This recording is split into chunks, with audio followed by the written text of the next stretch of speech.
And we are back. Ouch Company Podcast. I'm John. With me as always, Tyler. Howdy doody. Dude, I don't think that counts. What are you talking about? You said howdy last time. So, yeah, but you said you can change it up. Howdy you can keep doody. adding to it. Okay. Howdy doody. You're just an asshole. All right. Yeah. Yeah. Okay.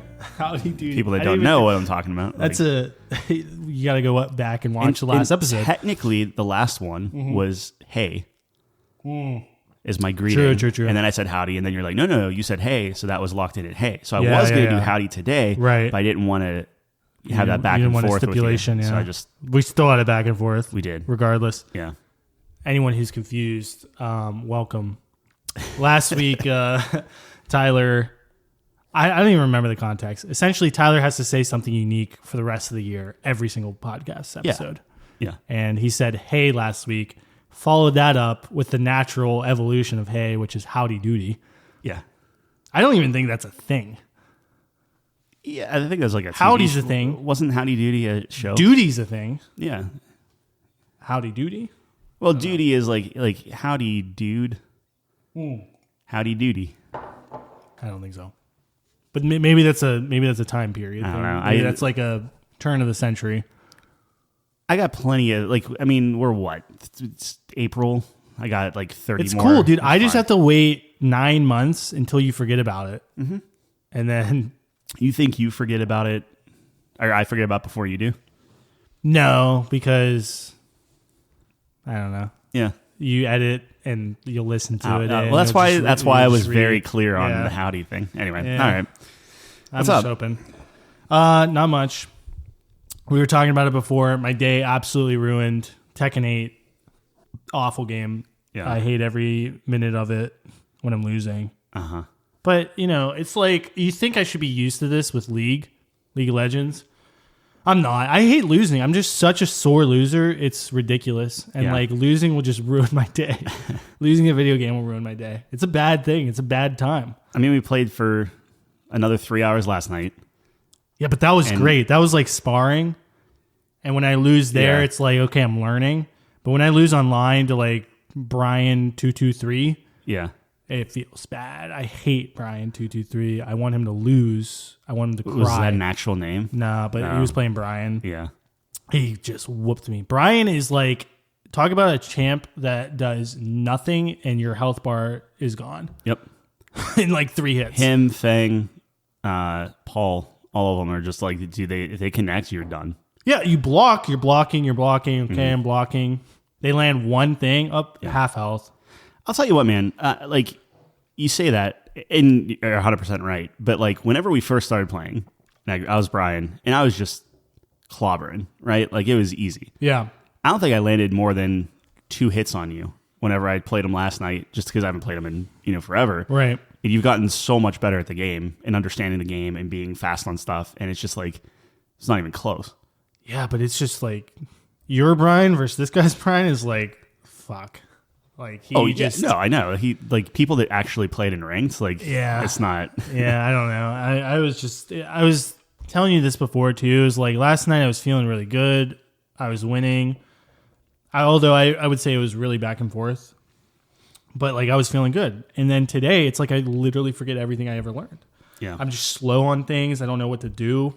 Do you think you're just used to playing me? Like, is That's that my a fear. detriment? Is it like That's my fear. we played 3 hours, you got used to like what because like I started beating you in the beginning, Right. And then by the end of the night, you started whooping on me. Yeah, but you won the last. Well, I had to like slow down and Yeah, had but to, I like, couldn't. I couldn't even take a game from you at the end. the last part, but I also didn't let you quit. Like technically, we were like first to 3. Yeah. And in my dumb mind, I was like, okay, first to 3 in a row. That's crazy. Yeah, Chelsea. That's like I came insane. up to bed Yeah. and she was still awake. She was like, "Oh, like I played yeah, Kuma yeah. at the end, not to throw. I was trying my hardest because I really wanted to win as Kuma, but I was like, okay, we have to go to bed at some point. That's important. Yeah. If I like play Nina here and I actually win this game, We're just in for another. We're in for 3 another- minimum. Yeah, yeah, we're in for another hour probably. Like that would have been bad. It was like 2 a.m.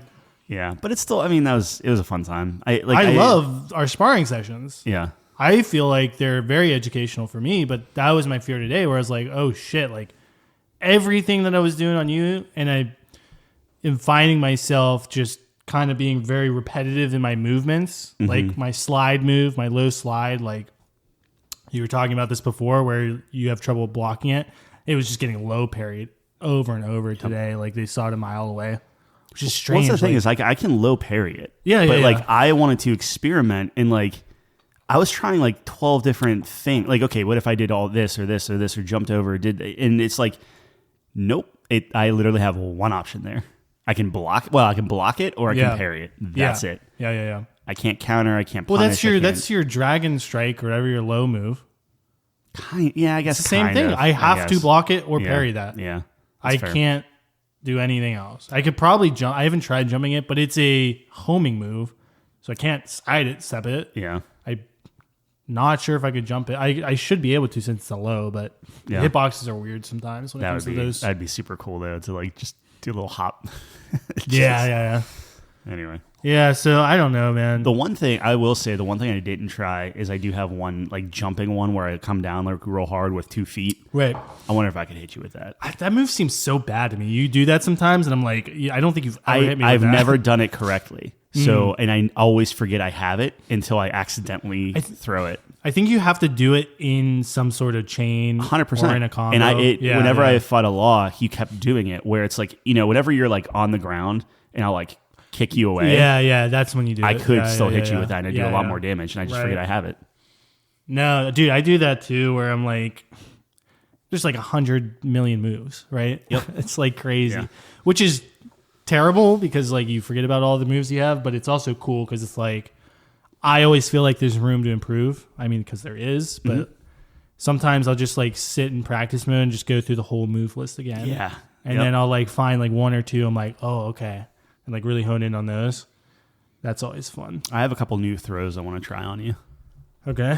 Where it's like I'll grab you and like hold you in a headlock and just like punch you real quick. Yeah. Or I can like grab you and like just uppercut you a whole bunch and then throw you and stuff like it's. And then we'll play Tekken after that, or and then we'll play Tekken. Gotcha. Okay, yeah. Once you're concussed, and I have a distinct advantage. Sure. Yeah. I love Nina's throws. I have a throw where if I grab you with your back turned, it's an automatic combo throw. Unbreakable. Oof. Yeah. I think I did that to you once. You're like, what the fuck is going on? And I was not sure what I did. Yeah, that's got to be it then. That was it, yeah. And I got to remember to do that. Sometimes I'll sidestep, like when you do that kick forward, like the Bruce Lee kick, side kick, and you just go flying past me with a sidestep. I got to just quick punish on that with a grab, Duck. Yeah. It's funny because if you hit him from the side, it's a 40 damage, and Laws does 42. Did you see that? So Law, he'll grab you, floor you, and then punch your nuts. Okay. So it's 40 damage like everyone else's, but Law's 42 because you get an extra point of damage for each ball. Really? That's what they say. Even on female characters? He's the only one. Yeah, technically on female characters. We'll call them ovaries or something. That's dumb. It's a little dumb. That would be hilarious if it was only on male characters. That would be hilarious. Yeah. And they do stuff like that all the time where like only certain like females can slap each other, but like you can't counter a slap or whatever with like Nina and stuff. Yeah. One of my favorites, it's not really damage, but it's just visual, is Kazuya's rage art. He does this whole fucking crazy thing and then kicks the people away. Against June, he won't. Yeah.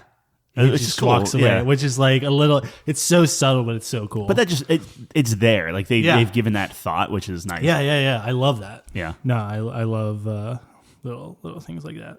So you got to bring your love back to the game, you know? No, League does that too, where in League of Legends, certain champions, like based on the lore, there will be like little mini games. So like there's an interaction with Rengar and Kha'Zix. Rengar is like a tiger. Kha'Zix is like a bug.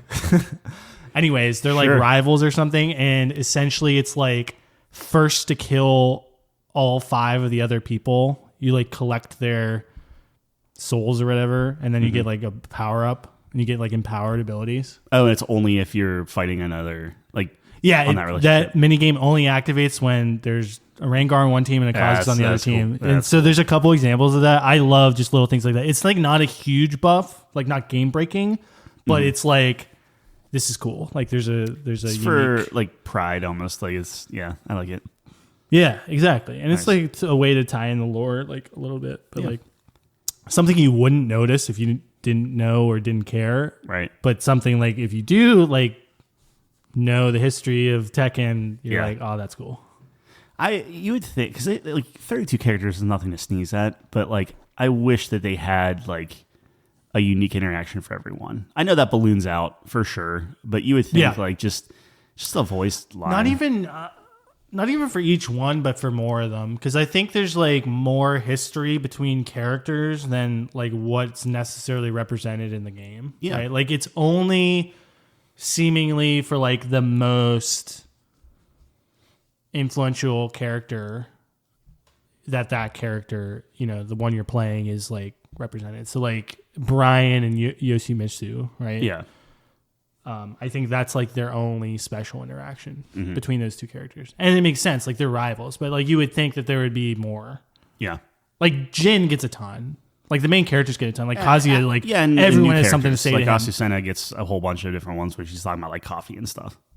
I actually like that. Yeah. That would have been cool. I mean, 32 is a lot, or 31, but because she has one where it's like, what does she say? Like, does she ask like what your favorite drink is, or like what's your favorite coffee? Sometimes, is like, is anything better than coffee? Yeah. And somebody else is like, Yeah. tea's better. I don't like coffee. Something like tea's better. Or some people Yoshi's are like, like coffee's green like tea. awesome. Yeah. King loves coffee. Yeah. It's like such a great opportunity too to like spend like King loves coffee. Right. He's like, I Yeah. have a coffee after every match. Yeah. It's awesome. Well, that goes back to like the like Tekken 1, 2, and 3, like little books and stuff where it tells all the likes and dislikes and stuff. Yeah. That's how I started playing Nina. Yeah. So I was actually thinking about this today. I was like, there's like 3 reasons I started playing Nina. 1, she's hot, obviously. Yeah, sure. So she's hot. She's got guns and she's a badass. So I was like, okay, that's pretty cool. But the one that got me, that put it over the hedge, is when I was I was watching the video and he was referencing that book. Yeah. And she, you know, has her twin sister, or whatever, Anna. And she likes Tom and Anna likes Jerry. Yeah. I've been saying forever, I've always been Team Tom. Yeah. He's one of the most misunderstood characters. So when I heard that, like her likes, like I guess in that book they had like likes and dislikes. Yeah. And hers was like Tom and Jerry. I was like, Yep. I'm in. Yeah. It sounds awesome. Yoshimitsu. I remember Yoshimitsu's blood type being O, and he likes video games. They do that in Japan a lot. It's and I have super important that no everyone has all their blood types in there. I don't idea know why. Yeah. Like every Final Fantasy character has blood type. has a blood type. Yeah. I don't know if Some it's of them like don't have last names, but blood type we got. Yeah.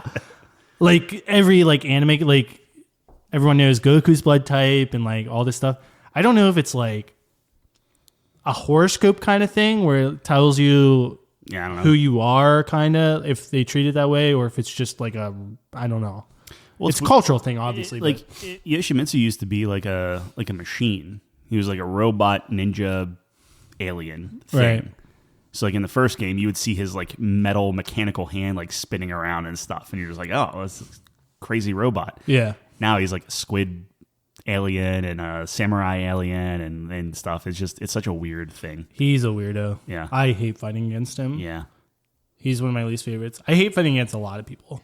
Like, I have to actually think about who I like fighting against. Yeah. Law. Oh my God. I played one Law, I think. Yeah. I 3-0'd him twice. It was not fair. Because that was like back when I was in like green ranks or something. And this dude, I felt bad. Yeah. I saw everything from a mile away. I was like, dude, you're not as good as my friend, bro. I just crushed him. It felt dirty. Well, apparently you can hit, and I never knew this, in ranked, you can do like, hey, plus or minus like 2 levels for me. Yeah. 3 levels for me, 4 levels for me, or doesn't matter. No. Well, that's what people were doing. So people who were higher ranks were doing no restriction. They were playing. But I didn't know green that ranks. was even a thing. It's the dumbest thing I've ever heard of. Yeah, like I was listing out or like watching a list of like here's all the things wrong with Tekken. Yeah. And that was like that and disconnects were like the super high priority like. Well, that in conjunction with disconnects, because think about Yeah. it. Like you're playing, you're about to lose, you disconnect, so you never lose rank. Yeah. So you're going up. you hit a certain point where when you put the restrictions off on like the level gap, you're going to most likely be playing people below your skill level. Mm-hmm. So it's like... Depending on like where you're at, yeah.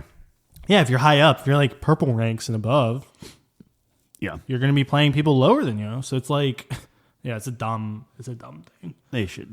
They'll fix that eventually, right? Probably. Tekken, dude, I don't know. I was telling you, like, people are super unhappy about the Tekken shop, which I know you wanted to talk about, and the patch. People hated the new patch. Yeah, there's a lot on the patch that like Well, okay, so two things, and sorry for everyone starting out Tekken now. It's actually good that we front load Tekken because then it's like okay, just easy timestamp, and then if you don't like Tekken, skip ahead. But first off, the Tekken shop. I think the Tekken shop is super underwhelming. I think that is a half-baked thing that they just need to monetize, and they put it out there. Yeah. So people are upset that they spent all that time and effort on the Tekken shop, which means that the balancing and the actual like updates and things like that for the game itself seem to be lagging because Capcom's too worried about, or not Capcom, Namco is too worried about getting a return on investment. I was looking into it. Apparently, their Grand Blue game or something flopped in Japan. I don't know how important that is. Yeah, so was like that the mobile one? I don't know if it's a mobile one, but one that they put like a lot of bets on that they could like monetize and stuff that like completely just that was like the turn crushed. based. I think so. I thought was it Grand Blue Fantasy or is it something else? I don't know. I thought that was popular, but maybe I'm conflating two things. Maybe I don't know. Yeah, okay. I was like again. I was just looking at it, and it's just like, hey, if, they flopped here, so they need to recoup some money. So now it's all on Tekken's shoulders. Sure. But anyway, the Tekken shop has just, truthfully, I think pretty garbage stuff in it, more or less. Like you found a cool Nina costume, which is awesome, but like a lot of that stuff should just be in the game. Like I haven't seen anything in that shop that like, oh sure, you deserve to pay money for this thing. Automatically. But then on top of it, they had another level of monetization with the battle pass. And like I'm looking through that battle pass, and that like I can't think of a worse battle pass. Like it's bad. Like I was going through it all. There was one set of like white eyes that I was like, oh, that'd be cool on like a character, like if you customize a character. But like everything else is just like either stuff that was in Tekken 7 or things that nobody's going to use, like on the fight lounge or whatever. It's like, oh, you want to look like Eddie Gordo running around? I'm like, no, the whole point is you look like you in the avatar space. Well, the problem is they kind of botched, in my opinion, the fight lounge to begin with. Like, because the interface is bad. The interface is bad. Like, there's not a lot of quality of life things that could be there. Because I thought it was a very cool idea. Like, we were trying to utilize that at the beginning of the game, and I think if it functioned well, I would love being in there. And, I would do it just for the novelty of it, for sure. Yeah. Like, it's very cool. I see the concept. Mm-hmm. I like understand the vision, but the execution's not there, and it's like there's not a good reason to be in there. So then, like, that compounds itself. It's like, okay, well, nobody's in there using that, so now we don't care about our avatars, right? Yep. So now we don't care about any items we get for our avatar, and it's just like a compounding effect. There's because like some of the stuff you unlock are like ball skins for Tekken Ball, and one of them, and I think it was like in the 40s, so it's out of 60. You get 60 levels of this battle pass. Yeah, right? yeah. And level, I think it's like 40, 45. It's just a white sphere, and people are like the tool Blender, which is like a 3D thing. People are calling it like the Blender Ball because it's literally like you take a sphere in Blender, and that's it. And then that's your high level 40 thing. And then if you go all the way to the end, a level 60 item, like, okay, you finished the battle pass. Congratulations. Here is just the top part of a gi.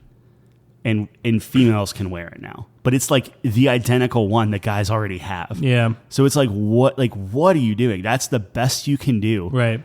I will say, I guess a positive about it is, from what I understand, is that if you do complete it, you get enough points where you're able to pay for the next one. Sure. Yeah. It that's costs good. 600 Tekken coins. You can't buy 600 No, Tekken coins. Classic. You have to buy 1,000. Yeah, it's classic. Yeah. So it's like, and then I don't how much are costumes? It's not 400, right? I forget what it was. I thought it was like 450. 450. So Or if you buy 500 if you maybe. buy the 1,000, it's not like you could pay $10 and be like, okay, I have 1,000 Tekken coins, whatever. I'll buy the What are battle the different pass things? in one. It's 400 and 1,000? It's 500 and 1,000. 500, 1,000. So it's either you get 100 under what you need for the battle pass, or Yeah. you get 400 over. But if you get the 400 over, you're 50 shy of a costume. I can't remember. I don't quote me on 450. I'm not sure. Maybe we're wrong. Maybe you can pay the $10 and hey, you get an outfit and the battle pass, whatever. But it's wild what they're doing. Yeah. And then to say that, oh, well, that's the monetization that most things do, as if that somehow makes it better. Like, Well, I understand why they're doing it, Yeah. but it doesn't make it any less scummy. It's super scummy. I mean, League does this, right? Yeah. And I go back to League because that's like the other competitive game that I play, right? So it's like League does this, but the game's fucking free. Exactly. The game's free. Yes. Also, the battle pass in League is not good, but it's way better than Tekken because the thing is you'll get loot boxes that have fucking skins in them. Right.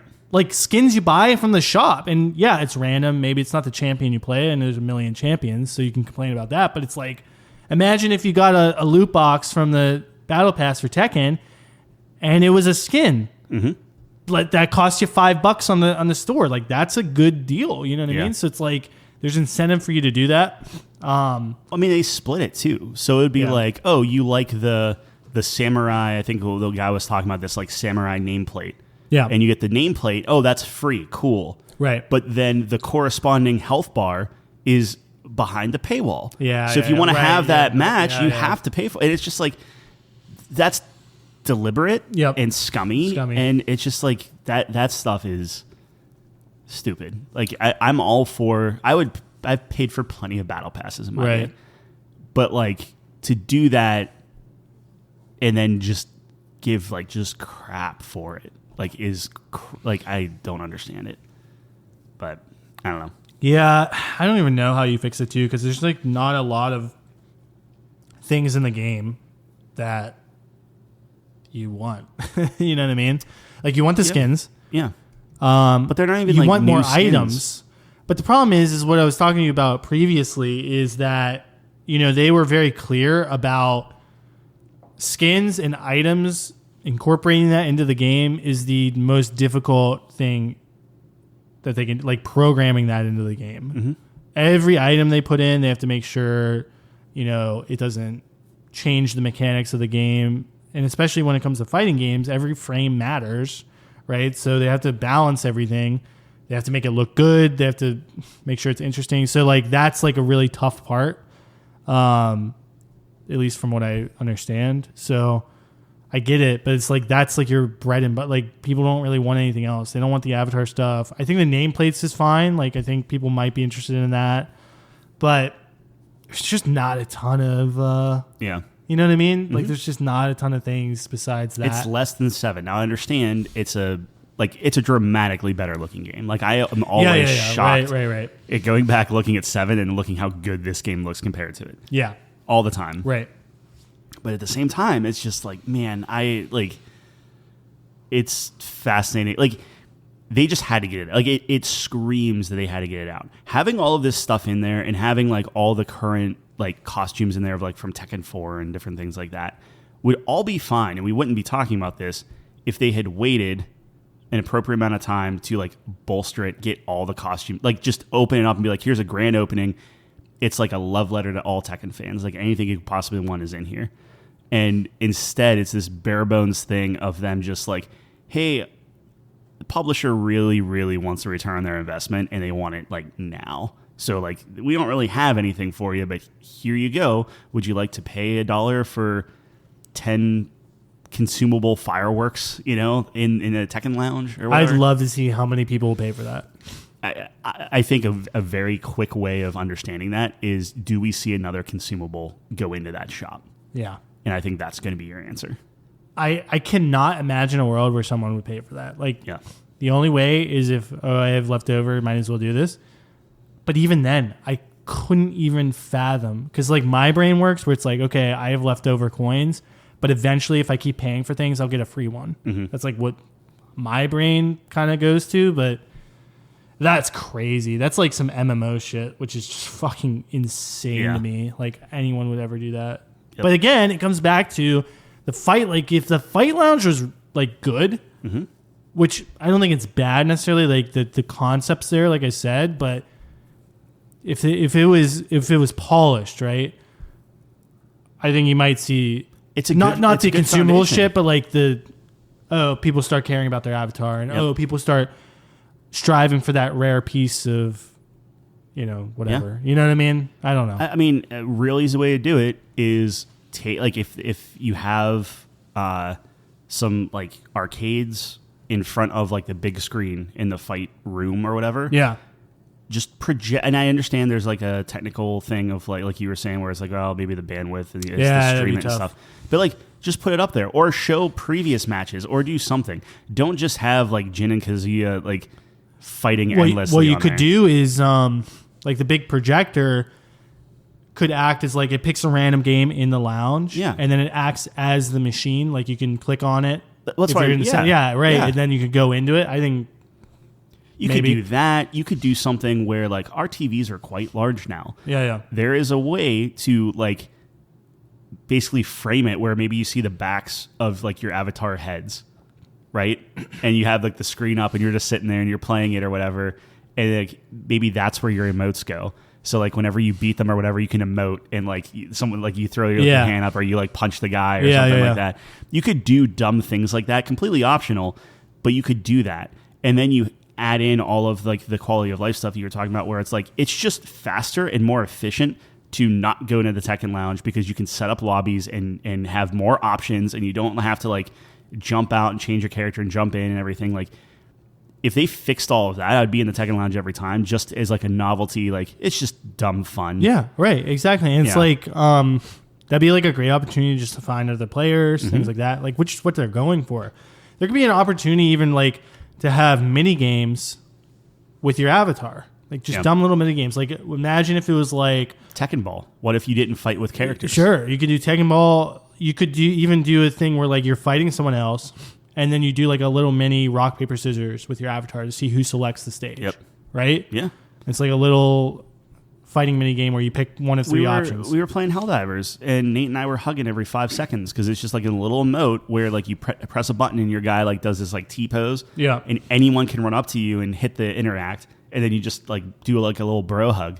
So like more things like it's stupid fun that like it's a novelty thing. I think it was cool the first time you went in there, but when you actually start trying to use it for what it's meant to be, it falls dramatically short of everything else. Let me ask you this. Would you pay for or be annoyed or pissed off if they had more unique dialogue options between characters, but that's stuff you had to pay for? Paid? No, I just wouldn't do it. I wouldn't be like annoyed. I'd be like, dude, like now you're splitting hairs. Like if it was a free game and you wanted like more, like whatever, right. like, but I'm just trying to find ways. Like obviously they need to monetize it even more than it. Like it's a $70 game, so it's like that is your monetization. But I guess you got. Dude, I paid $100. I bought the season pass. I gave you as much money as I could give you when the thing launched. Like, right. Like that should be enough at the beginning. Or like I said, like the moment all those Tekken 3 character skins come out, like I'll be buying those up like crazy. Right. But it's just, I mean, you're releasing one character every quarter, which again isn't bad. It's fine, whatever. But no, they're doing more than Street Fighter. Sure. I don't know. My understanding of it. Yeah. But I don't know. It's a tough situation. I still don't think you can see Steam friends. No. So it's like, okay, you'll get the shop up, you'll have a dedicated button there, you'll do all it, but like you still have to go into settings and find the exit to get out of the game, or you have to go to the fight lounge and try to stalk one of your friends there to be Steam friends or whatever. Yeah, and the quality of life stuff is just horrible. Well, like I felt so. Amanda, who was streaming and who I was like, man, I really want to fight her ghost. Like I just want to fight her ghost. That's what I want to do. Yeah. We finally became friends on Steam. So I was like, okay, hey, she accepted my friend request. I'm gonna get her ghost. Still didn't get the Tekken thing. And I was telling Nate this the other day, and I feel real kind of scummy doing it. Like it felt really bad. And I blame Tekken, not me. I'm not a creep. But I was on her stream, and the only way I could actually like be able to download her Ghost was I saw her stream, I saw what lobby she was in, went to that specific lobby while she was like practicing. So like you have her avatar on the practice thing playing a game, and then my creepy little avatar like running up to her, standing behind her to like download her Ghost. And it felt borderline violating, right? And then I just disconnected, and now I have her Ghost, so I can like. But the problem is it doesn't update it. You can, but you have to download it every time. Yeah, but you'd have to go back to her. No, it updates. So as long as she goes and updates, you have to re-download it. Gotcha. But now that we're friends, it's fine. Cool. It's just like that kind of like little crap is so. Yeah, it's like not. Maybe I'm missing something. It doesn't seem hard to streamline that, right? I don't know how you have two different systems. Like if you have a system where you can set up games and everything works, why wouldn't you take that exact system and then put it into your Tekken Lounge? Why is Tekken Lounge completely different? And maybe there is a huge technical gap or something, but like think about all this stuff. Like there's the world tour, whatever, going in Canada or something that's coming up like this month. That would be amazing to play on the projector or have people like going up there where it's like, okay, cool. Like if you sit in these seats, you'll be put into this bracket, or you could see like a live scoreboard and stuff. And who knows, maybe they will. I'm not holding my breath, but like, look at and I understand Epic is making money hand over fist. Like it's just not even close. Right. But like, look what Epic's doing with all of their like concerts and Eminem breaking the world and like, just like all this stuff that they're doing. Like, I feel that they could at least look at the landscape, see how people are interacting with cosmetics and overworlds and just with each other as players. Take a hint, it just seems dated in some respects. Yeah, no, I agree. I mean, it's tough. I mean, obviously we don't have that understanding of what goes into it, but still. I mean, we gave it a 93, 92? 92. Gave it a 92. I stick by that. I think the game's great. I enjoy playing it, but it's just like. To get to that next level, you got to be polished, right? Yeah, and a lot of people are bringing up the fact that this released without the arcade. So typically what happens with these is like it releases in arcades, so you have it on arcade cabinets and stuff. They get all that play data, they tweak it, and then when the console versions come out, we get like the quote-unquote good version, the kind of like Game of the Year-esque version. Now it's like, okay, you're just getting this raw Tekken thing, and now we're just along for the ride. This is the first one that hasn't done that? Correct, yeah. They still did arcades with 7? I believe so, yeah. I didn't even know arcades still existed. Yeah, I mean, don't quote me on that. I'm 99% sure this is the first one that it was released just like across the board. Yeah. Everyone gets it the same day. Maybe it's bigger in like Japan, like arcades still. They maybe do that stuff. Yeah, I think there's still an arcade for Tekken 8, but it was released the same day as. Right. I understand what you're saying, but like in the States, it's like I don't even know where to go to play an arcade machine. Yeah, there's like one downtown, which is cool, but yeah. But it's like a novelty. It's not like a thing. No, you go there to drink. Yeah. Right, exactly. The heyday, like I really like the culture.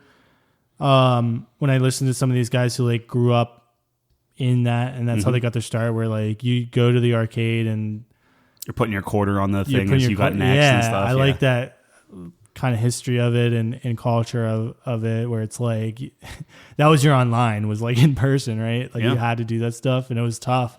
I was listening to this guy talk about he played Street Fighter.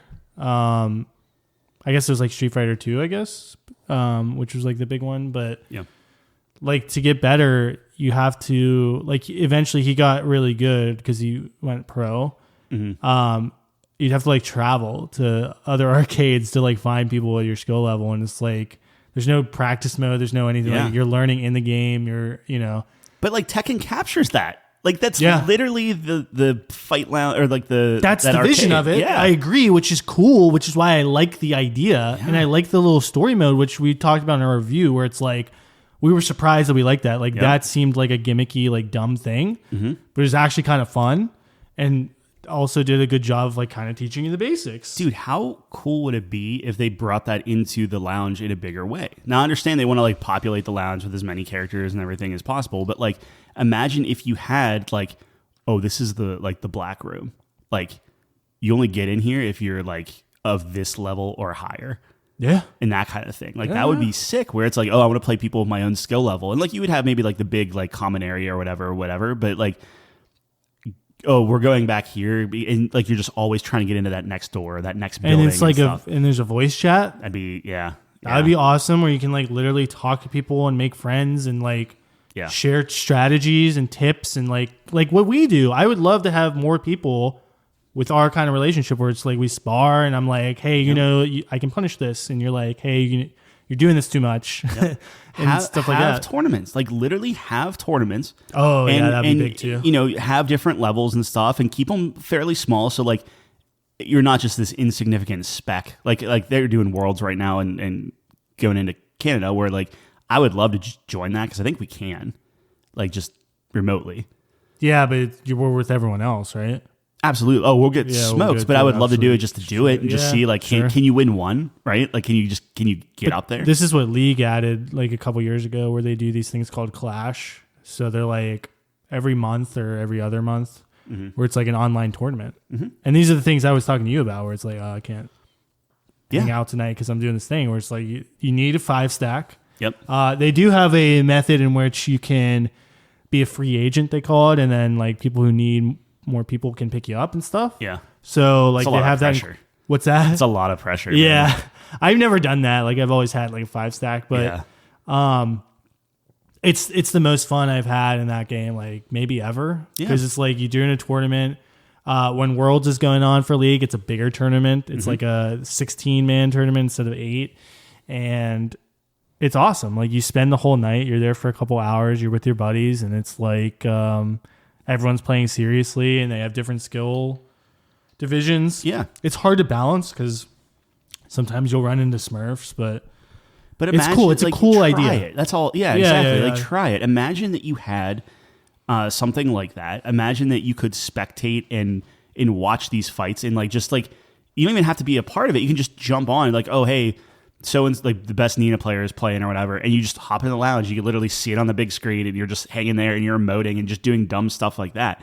Imagine that you join these tournaments, and even if it's like a participation thing or whatever, you can get like a little badge for your profile, or you have your own little like avatar room where it's like, oh, I got this trophy doing this one, or I got this one doing this and stuff. Like they could blow that out in such a cool way and actually make customizations that matter and make people want to do stuff, because that's the whole point of the upcoming apocalypse that is known as the metaverse, where like you're basically going to have your world virtualized. Right. Everyone does that. PlayStation Home did Xbox Avatar stuff. Like look at how crazy that stuff was. There's a market for that. But the product has to be good, and you want to spend time in there. Anyway. No, I agree. Tekken's a fun game. Everyone should play Tekken. We need more people to play. I fucking hate that game, man. Lost so many games today. Anyways, I'm going to get another drink.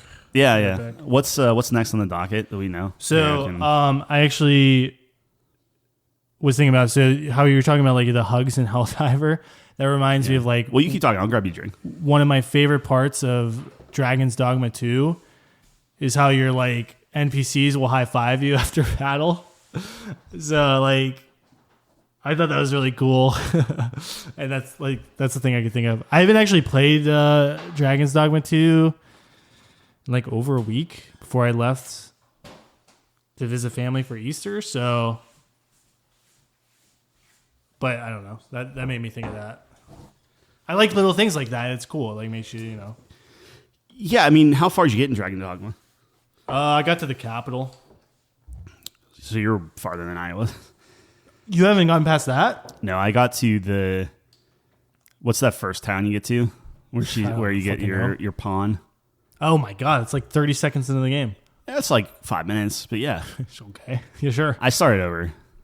How do you do it? Well, so you have to when I did it, you had to disable cloud saves. You had to go to your documents, delete your save. Jesus. Start a new game. Yeah. Save it. re-enable cloud saves and specify that you want your desktop to go to the cloud versus the cloud go to your desktop. Now they patched it. Now they patched a game in, or a new game in, but it deletes your save. So it's you get the new game, but there's no save state. There's no auto, like there's auto save, but like right, you can't save scum. You can't do anything with that. Sure. Yeah. I mean, technically you can, but like, what did you change? Like your look or like your class? My look, my class, like everything. Like I was this thief. Is it thief? Yeah. Or rogue, whatever. Rogue chick that was like, she was fine. She was cool, but like I didn't like, it didn't feel good. First I did it 3 times. So first I was a mage. Did my like sorcery thing that just didn't feel good at all. Right. Because like if somebody was running at you, I didn't know what to do. There's no dodge button. There's no, like, you can't do anything. Yeah. Then I made a thief, and she was like cool, but I didn't like how she looked. She did like, it's one of those classic, like I spent an hour in the character creator, thought it looked awesome, and then in the game world, it just looked bad. Yeah. And then I made a Khajiit looking, I don't know, lion man fighter. It's just as big as you can make a character. Sure. So that's what I have now. He's pretty cool looking.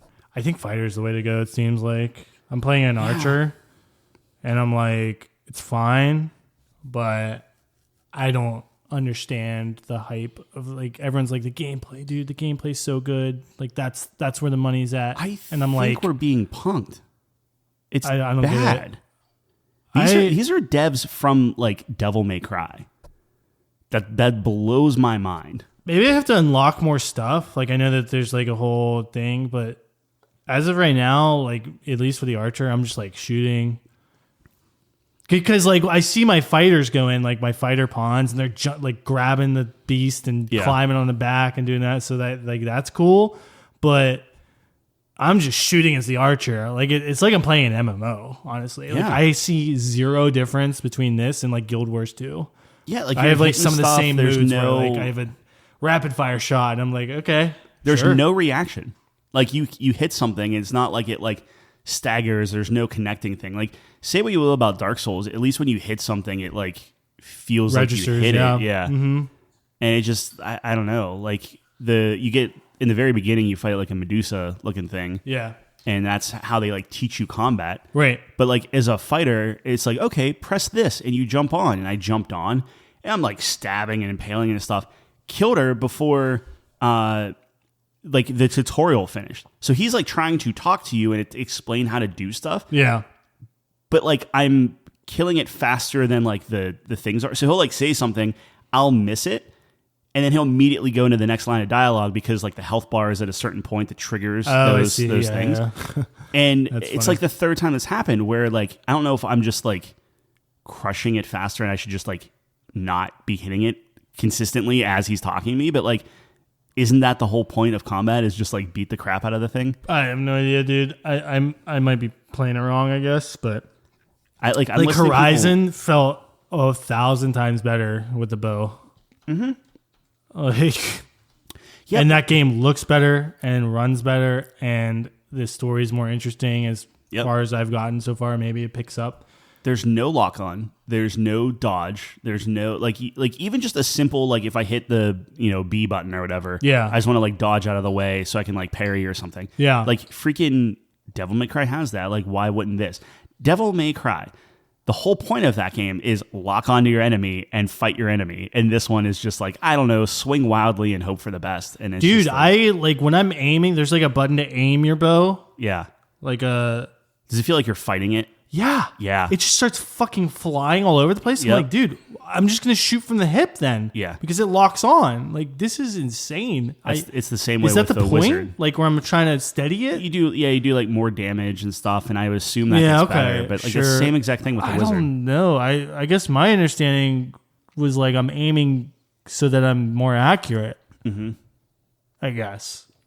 But it's kind of the opposite. I don't know. I got to play more of it. I'm very early, obviously. I think I'm going to spend most of the day tomorrow trying to progress through that. Some of the things I like are... So I had to kind of change my mindset. So at first I was like, dude, what am I supposed to do? And I was actually looking it up, like, what am I supposed to do in Dragons Dogma 2? But I think the point of the game is to just, you're free. You're free to do whatever. Yeah, just live in the game. I'm trying to shift my mindset to more of a Starfield-esque. Where in Starfield... That's dangerous. I was like, when I started playing that, I was like, I can do anything. Let me just explore and just be lost and then just like have no preconceived notions of what to do. So now I'm trying to do that. I'm trying to just wander around, see what I find. You know, there will be side quests and stuff that should pop up and stuff. But I don't know, dude. And maybe it's because it's so just like, I'll put it in quotations, like real, where it's like things are just happening as they happen. If you take a mission and you wait too long, the mission will like resolve itself without you and stuff. So it's one of those things where like there's a level of that, and there's a level of video game ish stuff that I just expect. So like if I'm walking around and people are trying to explain something or talk to me or do whatever, I feel like I'm just constantly missing things, or the game is interacting with itself and it like bugs out, or two people are talking at the same time and I can't hear one, or I don't get the dialogue and stuff. And I feel like technically that would be like real life. Like if you're walking down the street and there are a bunch of people talking and stuff, you catch what you can catch and you miss what you miss, and it is what it is. But like in this one, I'm just trying to get some sort of direction in the beginning of like, okay, what is there? Oh, there's a dude out in the wilderness that I have to go grab. Okay, sure, let me go get that. Or it gives you it does not hold your hand with anything. No, and I understand that there's some level of like people like that, but like I'm still trying to understand. Hey, I just got this random ghost out of this stone, and now I have to hire people, but also they don't grow with me, so like you can't really get attached to them. It's not like you're getting, hey, here's Garrus and here's Liara and here's all these other characters. Mm-hmm. It's like, no, you're going to get them, you're going to use them, you're going to cast them to the wayside, you're going to get new people. Yeah. And it's just like... Except for the one that grows with you, I guess. But yeah, but then I didn't know that. So then the one that grows with me is this like... which I kind of... She's growing on me. But I just picked this like short, fat old lady that is like my like mage. Sure. And to some extent, I think that's kind of cool. But like... I'm very big on voices. So my character who I'm a lion, not gruff at all. I don't sound like a lion at all. Right. This lady is like has the youngest, highest voice, but she has like bags under her eyes and she's all like old and shriveled. Just doesn't sound right. Yep. Takes me out of it. Oh yeah, that would be brutal. Yeah. You could change their voice though. I guess there's no option for anything you're looking for. So what I wanted to do was I didn't want to create anything. I created my character because that's me, and I'm just like, okay, this is my guy. Oh, and then you did like a preset. But I want to do like, hey, do the presets or do random or just have them come to me. Yeah. And I'm trying to take it as like, if I go into that game, I want to like really method game it. And this is kind of where I was getting caught up, where it's like, if somebody is delivering a line, they're like, oh yeah, this person's out there, like, oh my gosh, please save them or whatever, and they're like really freaked out about it. Yeah. Then I'll be like, okay, that's high priority. I'll go do that and whatever. Right. But like if the voice acting is just like not quite there, which some of them are just kind of like, it's kind of like throwaway lines. Right. I don't know. Like I can't be into it. Have just noticed there's so many repeat lines. Mm-hmm. It bugs the shit out of me. For such a theoretically long game. I'm gonna go crazy. Yeah, especially whenever it's like all your characters are constantly talking to you and like just babbling back and forth. There's a chest up there. Yeah, or like they just fall off a cliff. Or whatever. Like I walked up I climbed up a ladder. I've heard like we have a balanced party, like one of every type or something. Cool, man. Yeah, I did that on purpose. Like what do we like? Why are you bringing that up every time? I don't know. Like I get it. They're trying to like make an attachment and they're trying to like talk about what's going on. Mm-hmm. It just doesn't land for me, I guess, because it's just like you say that once, I'm like, okay, that's cool. They're kind of noticing what I'm doing. I like that. But you hear that for the 10th time, and it's like, shut up. And it's the same cadence. It's not like they record the same line 12 different ways. It's just the same line. Yeah. It's crazy. I don't know. I mean, like, I get it. Like, you can't have infinite lines, but then don't say anything or spread the lines out or something. I don't know, man. Yeah. Apparently it was even worse in the first one. They just would never shut up. Sure. So this is them like being restrained, which is hilarious to me. Yeah. Because they seemingly never shut up. At least in other games, you can like limit the amount of dialogue that you get from them and stuff. So I think one of the biggest issues for me as well is so it's supposed to be like an immersive game and like realistic and walking around and stuff. So it's like, okay, I like that's kind of feel to a game. The problem is every game I like with that is always first person. When I'm third person, it's more gamey to me, if that makes sense, right? So if like I'm playing The Witcher or something, I'm like, okay, I'm Geralt, and I have all these things I got to do, and here's the story, and it's great, but it's like I'm out of it. But if I'm first person, it's like me. Now I understand like some people like disagree with this because it's like, oh, if I customize my whole character, I want to see them. I get that, but like if I don't know, maybe this is just a me thing, but if I'm like seeing myself and like walking around, I don't get that level of immersion like a Cyberpunk where I'm walking around Night City. Yeah. And I'm in it. I'm first person. And like in Cyberpunk, it's a great example of immersion where I literally drive everywhere. I don't fast travel, which is like what they're going for with this. They want you to sit on the wagon and whatever. So it's like, I think that's like like Skyrim, right? First person, I'm walking around, I'm seeing the scale of everything from like that point of view. Right. Helps me. Maybe that's just a very personal thing, but that's I don't know. No, like, I think that's a great point because like the game is begging to be an intimate game. Like it has so many systems upon like your food is gonna spoil, and you could take that and make it into oil, or you can eat it and get sick, or you can do this, or you have to clear out the area before you camp. And like, there's a lot of these like little things that like you have to take a very kind of, truly like intimate approach to the world and look at every little thing. But you also have this kind of like 10-foot view of it because the camera is pulled back, because you are not this first person. If you were first person and they had a little bit more like interaction with everything and stuff, and I know Star Citizen's never coming out, but kind of like Star Citizen, where like even going into an elevator, it's not just go in an elevator, hit X. It's go in the elevator, zoom in on the keypad, press the button you want to press, and you can take it or leave it. But if you're going for that aesthetic and that type of like game, go all the way with it. And I feel like it's almost I agree with you. It's like almost at odds with each other, where like they want that third person kind of Devil May Cry-esque thing. Right.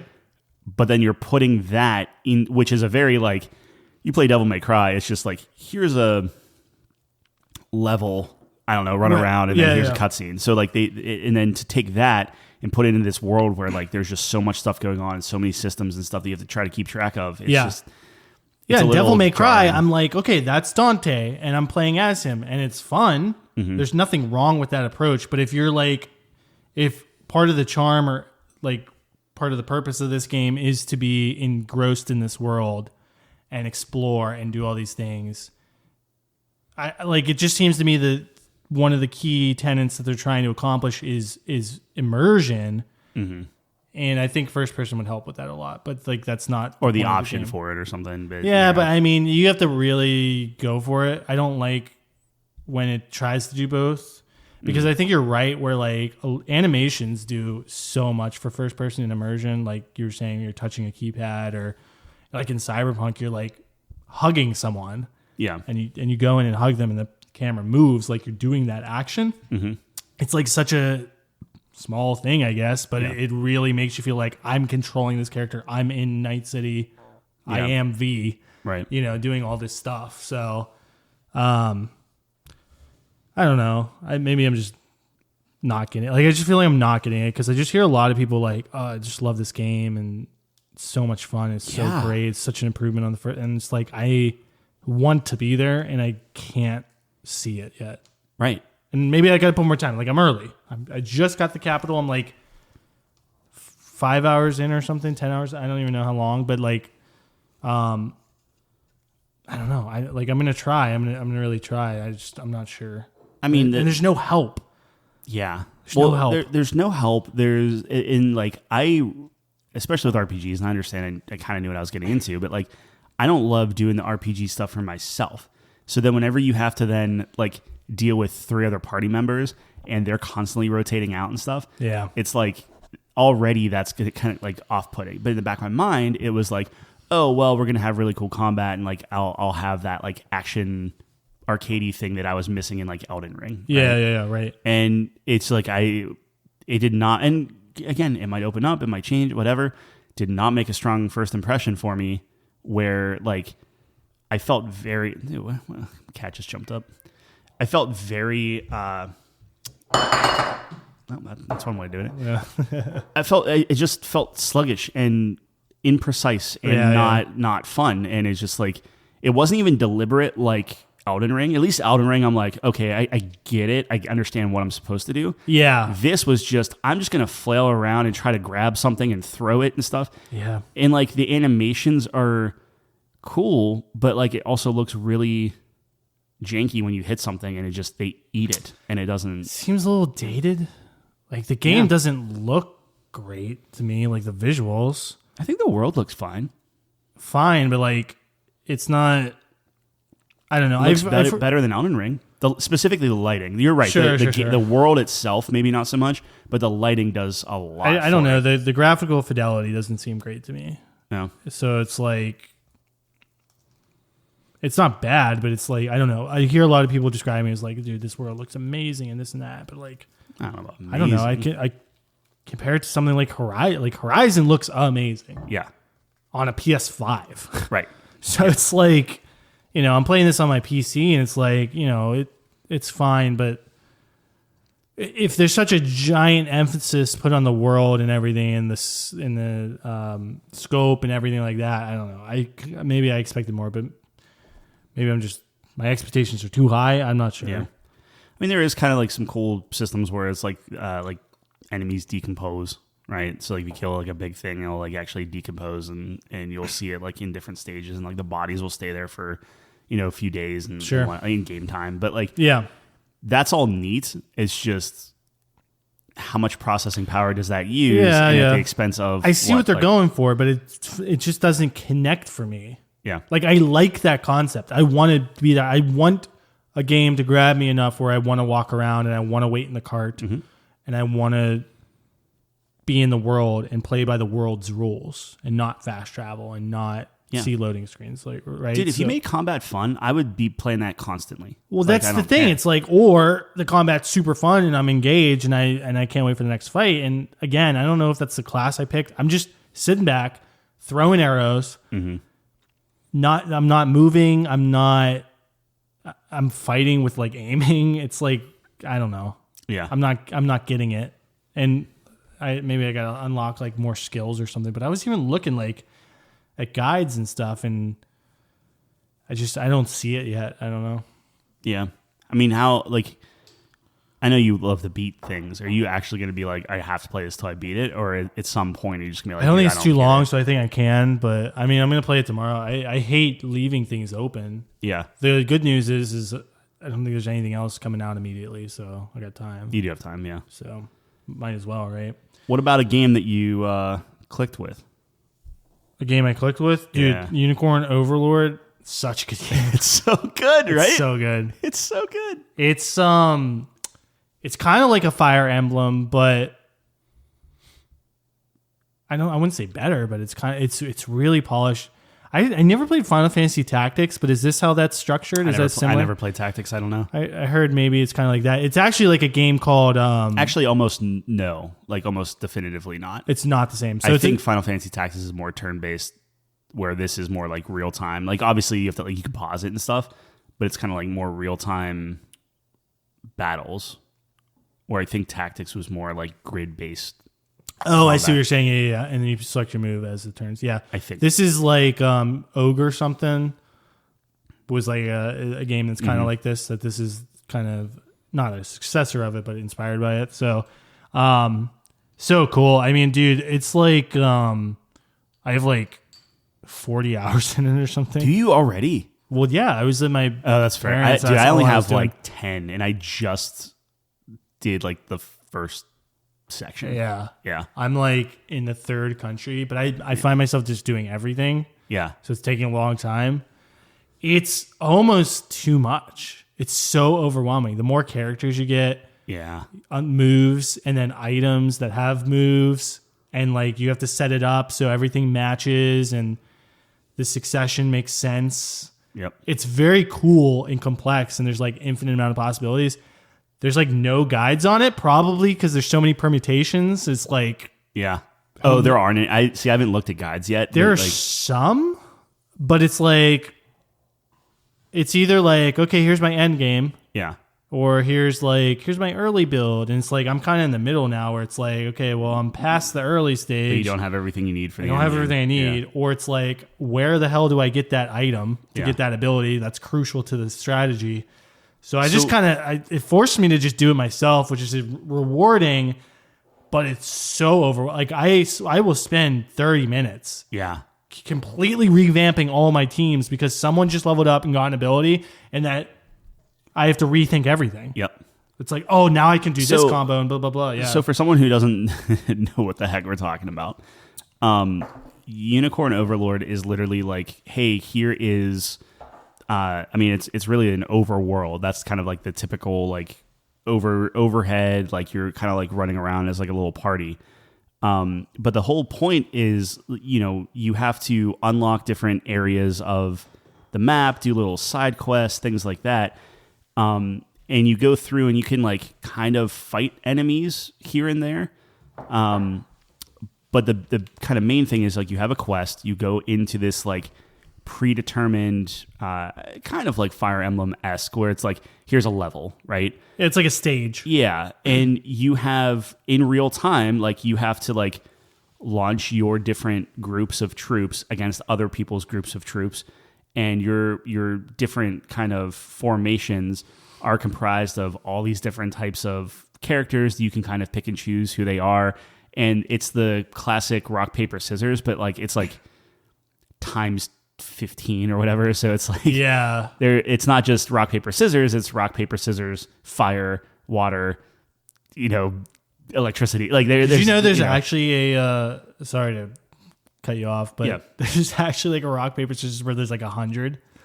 Yeah, but that's what I mean. Ever That's showed literally you what that? it is. We used to play that in Yeah, high school. which is crazy. We used to have this big chart like on our phones. Yeah. And we would just throw random, like you throw the nuke one or Yeah. you throw the fucking thunder But- one. Yeah. But it's Sorry. like that kind of complexity Yeah. where it's like, oh, okay, you're going to be fighting knights and I don't know, hoplites, which are just like these armored guys. Yep. And it's like you're gonna be fighting these guys in this series. And you're like, okay, I'm fighting these guys, which means that it's okay, I need to get like pull the warrior out, or I need to get a flying guy in, or I gotta get like a spearman in and stuff. And then it's like that's not only it. Now you also, because these are units, so it's like you have a grid of 6, and you have to like put your different units in the grid, and where they are in the grid affects how they attack and who attacks them and stuff. And then, like you were talking about, as every character, it's effectively like you just create a bunch of if-then statements. Yep. Where it's like, here's all the moves you can put in, and you can pick and choose. You can delete all the moves if you want. Like you can have them do just one move and just spam that one move. But essentially, everyone uses their attack like they move once. Like everyone takes their effective turn, and whoever wins that skirmish like wins the battle and stuff. How the battle functions is everybody has an initiative stat, and that's how it determines who goes first. And you go down the line, and then you just go back to the top of the order and keep doing that. And then when it's your turn, you do the first ability that is input into your kind of list of moves. You're programming moves. Right. So it's like, Yeah. okay, if somebody you like, I don't know, Roy is always going to use his fire sword, and he's always going to attack. You can set, you're literally setting all this. It's like, okay, always use the fire sword, always attack the armored units first, always do XYZ.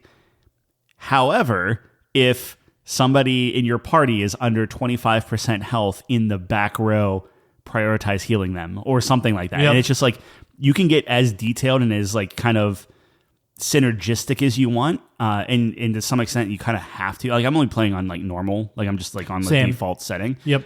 And there are some skill checks every now and then where it's like people throw something at you that you're just not ready for, or there's an option to like skip battles. So if you clash, you can just hit like start and it'll just tell you the outcome versus actually watching the animation. Yeah. Which is cool, but then a lot of the time you don't know, like, oh crap, like how did I lose or why did I lose? And that's important because that's how you like tweak if stuff. I see like that I'm taking damage or I'm losing a battle, because it'll tell you what the result's going to be before. But I always watch it because I want to see like what did they do? Did I make a programming mistake where, oh, actually this person will cast this first, and I meant they have to do that after they get buffed or something, or they're hitting the wrong person. It is literally like formulas in Excel. It's literally just if thens and like. But it's done in such a fun way, and I think it does a very, I would say, largely good job of either telling you a lot of stuff up front and explaining a lot of stuff. Like every time you fight a new character, it's telling you how to do stuff and how to beat them and who to use and stuff. But then the help and like the like archive and things like that does a very good job of being like, okay, here's who you have. This is what they're good against. This is what you have to worry about. Right. This is where you want to put them. Like it'll tell you what I'm row to put always them on. in that class archive. Yeah. Which is cool. It's super neat. And it's like you're doing all of that. You're liberating towns. You're doing this kind of gameplay loop of like finding a new area, clearing that area, getting the town, making deliveries to the town to like level it up so you can get other like gear and provisions and things. And then you have this like overlaid like relationship system where it's like, oh, if a bunch of people keep fighting together, they grow closer together and everybody has all these bonds and stuff. And it's just like there's a lot going on, but it always seems overwhelming, but manageable at the same time. Like it's kind of nuts. I was very overwhelmed. You're also way farther than I am. Like I'm still. Yeah, I mean, it gets really overwhelming for me because it's like, well, for me, first of all, I like having all my characters in. Like I would like using all my characters, and then eventually it gets to the point where like you get too many characters, you got to leave some people out. Yeah, which feels bad. Maybe other people don't care about that, but I want everyone to be involved. I guess that's like, and that's how you get levels, experience, and stuff. Like, yeah. Well, luckily, I don't know if you unlocked this yet, but there's some not training things. There's like these like ruins or something, which functions as grinding areas where you can keep doing that battle. Oh, nice. And then it actually rewards you with like these tomes that just give you XP. So you can do the battle, get XP in that, and then you get these books that you can just use on characters that give them XP. So you can catch all the people on your bench up. That's clever. Yeah. Very nice mechanic of the game. Because I was wondering, I was like, dude, if these people weren't in, because I was like waiting to finish battles with someone who needs to level up. I get them to like 1 HP and then like run this guy over, put the little like double XP spell on them or whatever, because you give like valor points and things to do. Yeah. Like so like that's always what I did is at the end is like I brought my I think his name's Travis the Thief, who I really like a lot. Yeah. I was running him in. He steals the gold from like the final boss, and I hit him with a double XP, and then I kill him. Yeah. It's cool. Like games like that, like a Fire Emblem. I know it's not quite the same, but it does a great job of like the characters are unique in their gameplay, right? Yeah. So it's like you have these attachments to the characters, not necessarily because of their stories. I think like the narrative of the game is pretty straightforward, actually. Not bad by any stretch of the imagination, but pretty like what you would expect. The voice acting is like surprisingly good. Like I was surprised, decent. and there's a ton of it. Yeah, dude, there's like 50 characters you can get, and it's like they're all voice acted. They all have like not everything, like some of the like your relationship moments are not, right? Which I get it, dude. There's so many. That's like exponentially, so much, but. Yeah, all the cutscenes they all have their own, voice acted, and they're good, and I like the character designs. Are decent. Yeah. What a great! It looks good on the Switch. Yeah. It's gonna look way better on yours. You have the bigger screen. You have the OLED. Yeah. Like mine. It looks very good. That's my one kind of gripe with it is it's just like small. So like whenever I'm trying to I'm laying in bed, I'm trying to my eyes are starting to glaze over. Is that yours on the table there? Yeah. Okay. Yeah. I just keep it charged now because I'm like that's what I do at night, right? Like I'm go to bed, I'll hop on that, play a mission, play a couple, which turns into I'm just playing. It's a super fun game. I will say, so I'm far enough along now where it has gotten a little repetitive in terms of like everything you mentioned is the gameplay loop. Yeah. Like that's the whole thing. And there is a lot, but it is kind of mentally taxing sometimes because there's so many things you have to consider. And I will spend, like I said, 30 minutes formulating my team, formatting my team, and making new strategies. And then the next battle, I get someone new, and it totally throws a loop in everything. It's like, I got to put them in. They're so cool. But now that I got to rearrange everything. So it's like, that was like, oh my gosh, this is too much. Because if I didn't care, it'd be fine. But I like want to be optimal. I want it to work super well. So like, I'm being very obsessive over it, which is like I'm spending so much more time. You're being a commanding officer or whatever. Like that's what you should be doing, right? Yeah, but it's a lot of time. I mean, I have like 40 hours, but it's like a lot of that is in the menus. And then just strategizing. getting an item that then gives you a new ability, which completely changes everything. And you have to consider that. And right. like, and like you might be, okay, this ability is crucial to this move set or whatever, but like it's also way under leveled and you have to kind of like upgrade it, but you're afraid to because it completely changes like the whole structure of stuff. It's a lot for sure. But it's what a hidden gem this year. Like, wow. They, like seemingly out of nowhere, but what an amazing game. I think one of like my only, I mean, aside from it being small, but I think this is all part of it. I think my main gripe is the UI UX of it, where they do some things very, very well. And I like most of it. I think the movement is actually quite good. Like it's fast enough to not be like annoying. Yeah. But there's some things when it comes to like inventory management and character management and different things where it's Big time. It's a little sluggish. It's not very easy to sort item. Like some areas you can sort things, but you have to go through a very specific menu path to get to the screen. And honestly, Final Fantasy VII was a lot like this, where it's like there are some screens where you can organize. I think that's what the developers wanted you to be in this screen for, but they give you other options. You can kind of do the same thing, but it's not as good.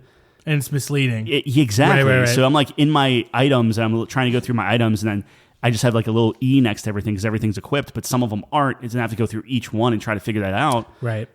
It's very like cumbersome, and I can only imagine when you have like 50 characters. Oh my god, roster. it gets crazy, and it's like I forget I have some items. Yeah. So I'm going through and I'm like, fuck, I just bought this and I already have one. Yep. So it's like I wish you could categorize it by like offensive items, defensive items, whatever. Yeah. No, I totally get that. And then I mean, you layer on the whole fact of like this character's been holding on to this,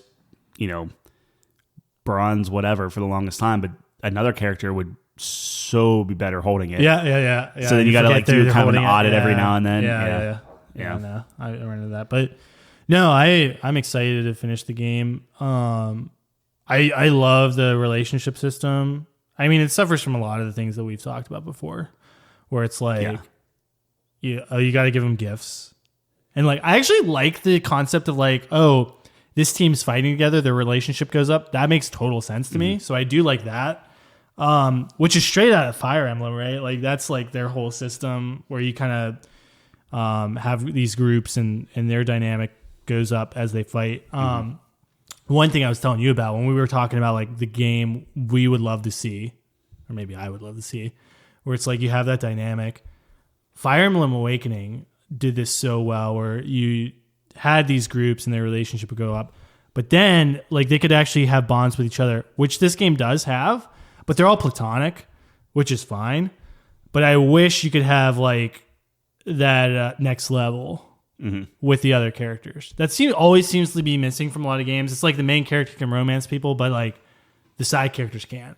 Yeah, you know what I mean? Well, it's like you're cultivating these plants. Like if you look at it from like a plant standpoint, it's like, okay, we're gonna put this seed in here. So I'm gonna put a knight, and a griffin or whatever. And they're all fighting and they're constantly fighting next to each other and stuff. And then like, every maybe like 5, 6, 7, 8 battles, you do like a quick little cutscene, or they're talking, or you get like a little like, oh, that was really good. Hey, I loved how you did this.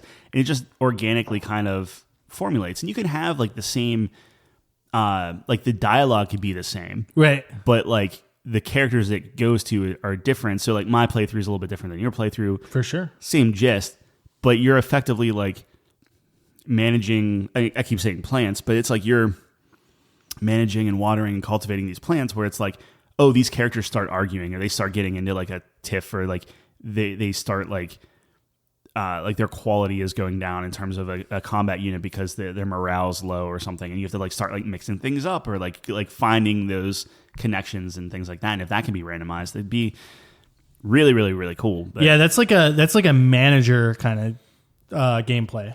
Right? Yeah, like a layer, a city which you're manager. already doing though. You know what I mean? Like, I agree. Yeah. I like incorporating that would be great. And this does it like great. Like I'm not saying like the system isn't good. Because like Tyler said, they do get their cutscenes and stuff, which is great, and they have their own unique interactions. But I wish there was another level to it, because like some of them to me felt like, wow, these two are clicking so well, and they're like really close. But I get to the end of their arc, and it's just like, oh, you're good job, good buddy. Pal. Yeah, it's just like, I don't know. Yeah. It seems a little bit anticlimactic, I guess. What Fire Emblem Awakening did so well is like you had like a certain point of the game where like people would get married to each other. I think you can get married in this game. You can, but only as the main character. Oh, I see what you're saying. Yeah. And like the side, so it'd be really cool. Like your side characters get married too. Mm-hmm. I love when the boys, the boys are eating too. Yeah, sure. I don't know. It's cool, and it's like a special thing where it's like these two people have been together my entire playthrough. Like that should be rewarded on like an intimate level in my mind.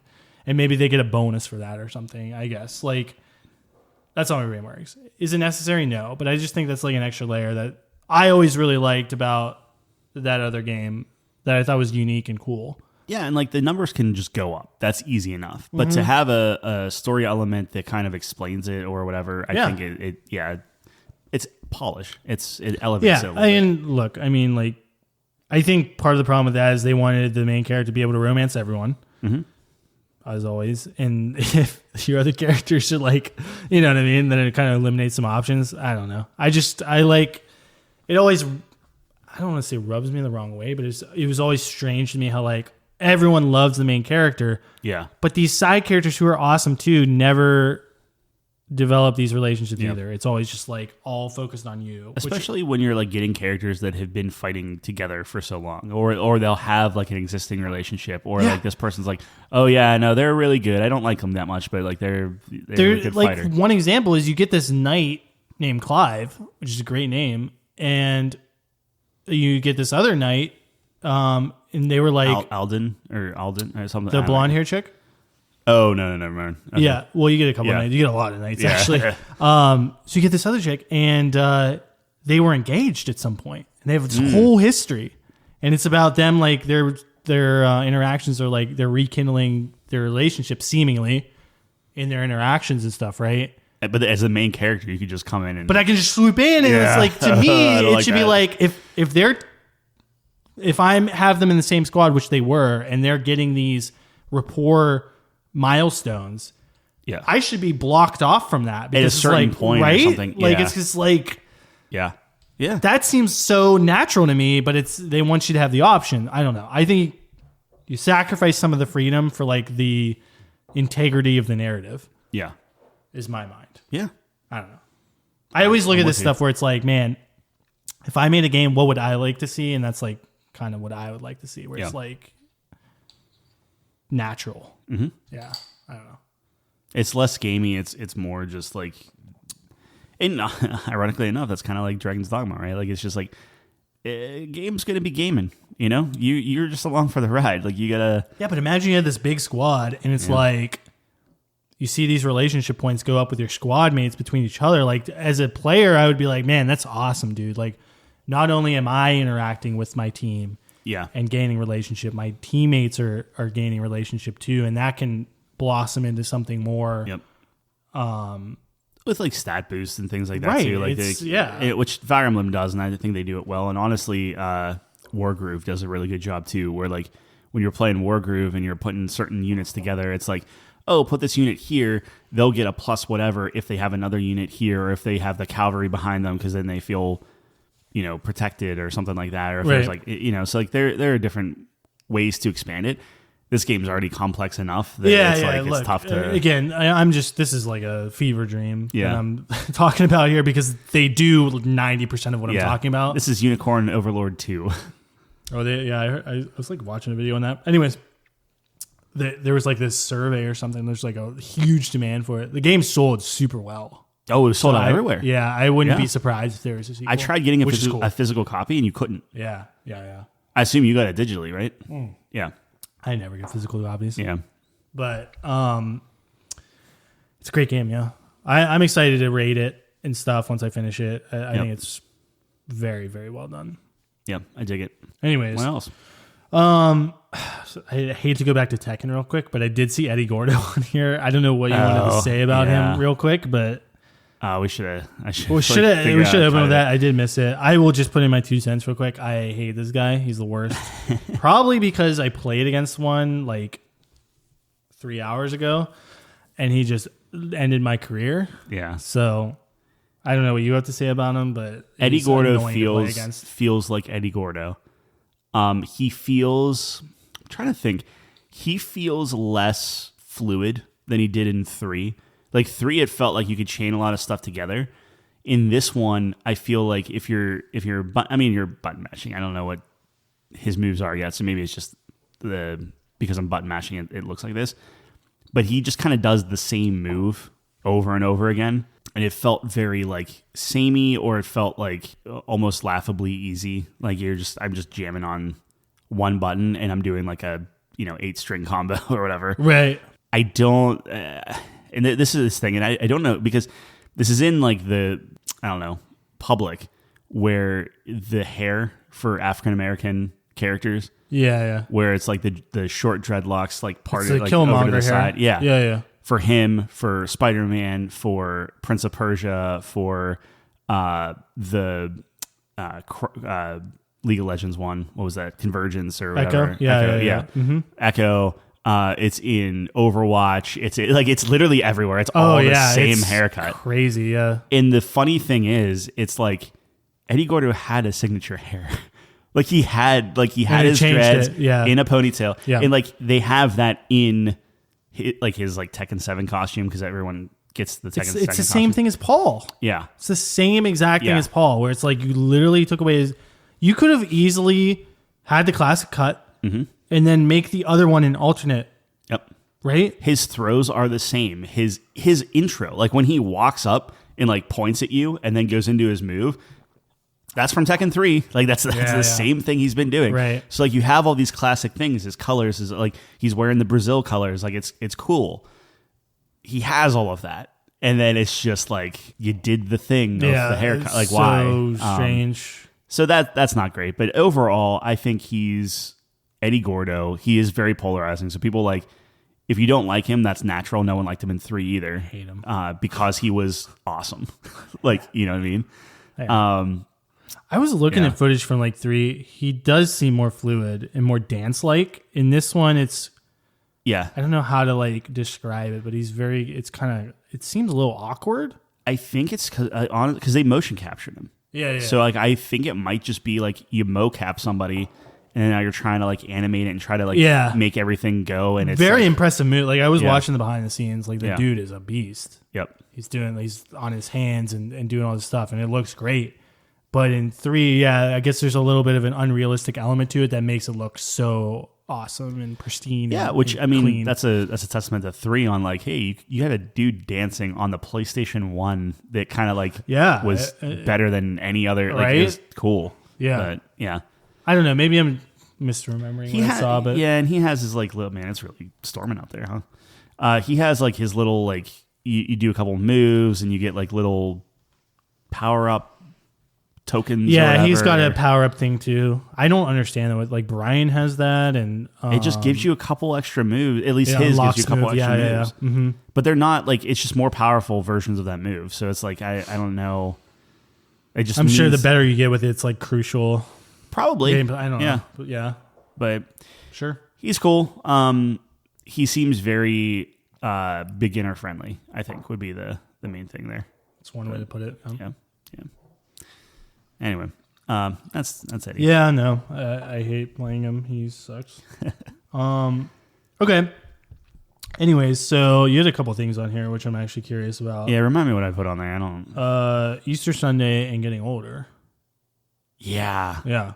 So I'm sitting at Easter Sunday. Okay. And we were sitting there, and like Chelsea's been, she's crazy pregnant. Like as of Monday, she could give birth at any Oh, point, really? and Yeah. it would be like Wow. full term, Yeah. 37 weeks Yeah. set. Still do it at the end of the month, but like It's could happen. Time's coming. It's our first kid, which means that it'll likely wait, but you know what I mean? Like it's just like, it's there. So she's been uncomfortable. So we're like, okay, we want to go to Easter Sunday, but like typically we get there at like 5, we stay till 8, and she's like, hey, like, you know, like can you sit for the whole time or do whatever? And so we're like, okay, like what do we have to do? Okay, we have to do Easter eggs. We have to, you know, all this stuff. Cause like, it's like we hide Easter eggs and the kids go and find them and stuff. And we're sitting there and then it's like 7 and then everyone's like packing up, getting ready to leave. And we're like, wait a minute, what about the Easter eggs? And we're sitting outside and then one of my little cousins, when I say little, she's turning 18. And I'm just like, oh, that's why we're not doing yeah, Easter eggs. exactly. Yeah, and yeah. everyone, it's just like, oh, right, 18-year-olds don't do an Easter egg hunt. Yeah. And I literally, I know people say this all the time. It's like, I feel like it was just yesterday that like we were doing this. Yeah. And so we were home by like 7:15, 7:30, whatever. Wow. But like, it was just like, I had this like epiphany of like, I still see her and I still see her as like, oh, you're like 14. Yeah. But it's like, no, she's 18. She's going to college. And it's just like, I know that. Like, I've talked to her mom about like, okay, she wants to go into art. Here's what I would do for college, whatever. And it's just like the thought of, I don't have a concept of age is Yeah. what I look at. Right, I still right. look at her. I still look at like, if I saw her or anyone in her like age bracket in the wild, to be like, oh, that's like a 14-year-old kid. Right. And it's just yeah. like, oh, you're 18. Holy Yeah. cow. Yeah. So Yeah, that yeah. did not feel good for me. I had a very similar experience where I was Easter with my family, and I just had this thought where it's like, wow, this is my 27th Easter Yeah. ever, which is weird, I guess. And you only get a certain amount of holidays. Uh-huh. And I have this big recurring thought like, wow, this is going to be my 27th Christmas. How many Christmases am I going to get? Which is weird and kind of dark, but whatever. I mean, it's just how my brain works. Sure. But also, we were talking about my little brother. And it is weird where it's like, dude, I still see him as a little kid. Mm-hmm. I still see him as like, because my mom was talking to me about Cars, the movie, Pixar movie. And my little brother like loved Cars, man. Yeah. Like he loved this movie. And the reason he liked it more than maybe me, I mean, I liked Cars too, but he was like prime age for it, right? It came out in the early 2000s. He was like a little kid. Yeah. And I remember he had this like cut off tank top with Lightning McQueen on it. Yeah. And I could still like visualize him in that. And he's a child. Yeah. Cut to now, he's literally taller than me, way bigger than me. Yeah. He's a beast. And it's so weird. And I just still see him as this little kid who loves Cars and Lightning McQueen. It's just such a weird thing. It's like, Yeah. I feel old. Saying that I'm 27, which I know you scoff at, it's like I'm close to 30. Like I don't know. I could never conceptualize me being 30, but it's going to happen sooner rather than later. So Easter fell on the 31st, which is my sister's birthday and my cousin's birthday. My cousin's 10 years older than me, right? So it's just like, you had to think, it's like, okay, 10 years old, like you're 46. Like that's crazy to think about. Yeah. Because I still see, I mean, he's way better shape and, you know, whatever. But like to think that it's like, I still see him as effectively a teenager and I'm in the mindset of, I'm just still a kid. Yeah. And it's like, yeah. no, I'm not. Like I'm about to be. It is interesting too, where it's like you have this like particular time frame that's locked into your brain. Cause it's like, I don't see my little brother as a baby, although I do remember that. I see him as like a 6-year-old kid. And that's what's locked into my brain. Yeah. It's just Lightning McQueen cut off. Yeah, it's like where you make that connection or where you, Yeah. I don't know why, but that's just like, I don't know. I think everyone's kind of like that, where you just see someone at a certain age. But I was even like looking at these, like, we have I did this project when I was in elementary school where we made a calendar and we incorporated like pictures from that year or something. Okay. On the cover of it or something like that. So I have these pictures that are pretty old, like 2008, things like that. my mom's like so young. It's wild. It's so like and it's like I remember that, but I see her all the time, so I don't like. You don't see the evolution of it until you go back and look. Yeah, and but you like, will. Like that's the thing is like there will be a time because I 100% agree with you. Yeah, but there will be a time when you'll like, I don't know, go out to eat or see them or for whatever reason, right? And you won't have seen them for a while, and then you'll see them. Yeah, and it'll just be like wow. Well, that happened to my cousins. Like last year, I think I saw my cousins, which I haven't seen in like 15 years. Oh my gosh! And Yeah, I was like, wow. I was talking like a week. I know, but like, yeah, like my one cousin, it was like 15 years, and he, I think I talked about this previously on the podcast, but like, he was the coolest because we'd go over to his place and he had all the games and stuff. Like, it's the first time I ever played GTA as like a young kid. I should not have been playing GTA. Sure. He was like super into like Diablo 2.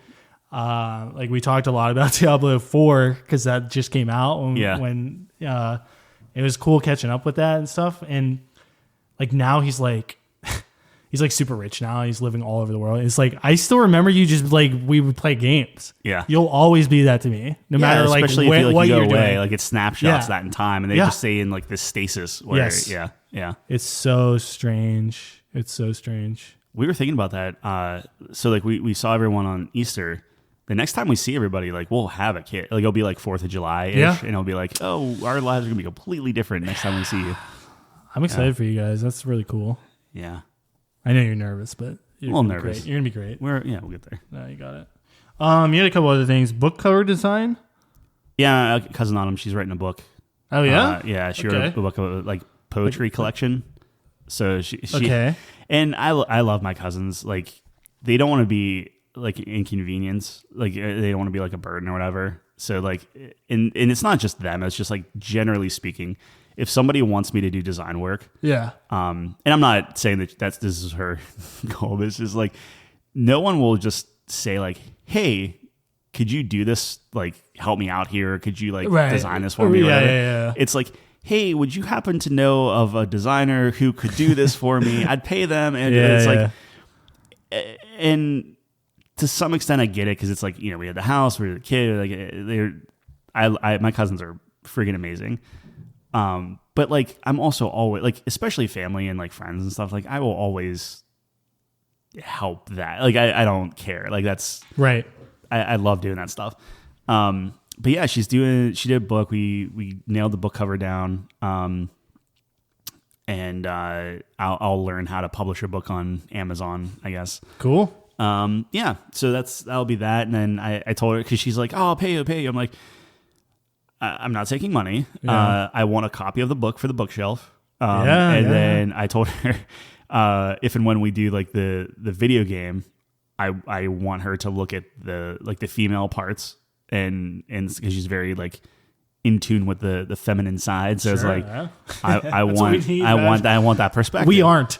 Yeah, exactly. So I was like, that's the payment is like if and when this happens, like this is what I need from you. So. Dude, my cousin, my other cousin, I have a lot of cousins. He's an artist too. Yeah. And his stuff's really good. Yeah. I would love him to like do some character designs and stuff. Yeah. Cause he is so passionate about it, and that's like his dream to get into that space. Not necessarily video games, like anything art wise. Yeah. But he, dude, I just remember like I have all these memories. Like he would always do like, we were super into Dragon Ball Z when we were young. And he would always like draw Goku, and he looked so sad, like all the muscles. And he was so good at like, my cousins are so talented.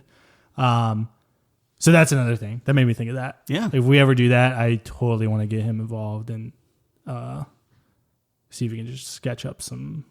That'd be awesome. Preliminary, yeah, that'd be sick. But that's awesome. That she's doing that, and so it's a collection of poetry, or it's a collection. Yeah, that's literally what it's. So it's love, feminine experience. So love : a feminine experience. Mm-hmm. And then underneath it's a collection of poetry. Awesome. Is what it's called. So.